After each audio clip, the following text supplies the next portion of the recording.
আমরা প্রথম দাগের অঙ্কটা করি। এত মিটার সমান কত হেক্টোমিটার বলা রয়েছে।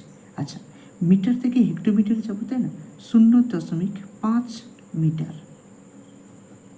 এটা থেকে হেক্টোমিটারে যদি যাওয়া হয় তাহলে মিটার থেকে দেখো উপরের দিকে ডেকামিটার, তারপর হেক্টোমিটার, মানে 2 ঘরে যেতে হবে।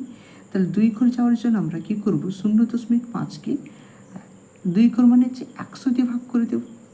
ঠিক আছে, তাহলে কত হচ্ছে দেখো, এটা হচ্ছে 5 বাই কত হয়ে যাবে? 10, তাই না? দশমিকের জন্য একবার একটা সংখ্যা গণিত, এটা হচ্ছে 1/100, তাই না? সমান দেখো 5 থেকে 5 বাই এটা হয়ে যাবে 1000, তাই না? কারণ 100 গুণিতক 10 মানে 1000 হয়ে যাবে। দিয়ে দেখো কটার পর দশমিক বসবে, এখানে 3টে শূন্য রয়েছে, তাহলে 3টের পর দশমিক, 5 একটা দুটো দিয়ে দিলাম, মোট 3টে হয়ে গেলো, দশমিক এখানে বসে দিলাম। দিয়ে কী লিখবো? হেক্টোমিটার।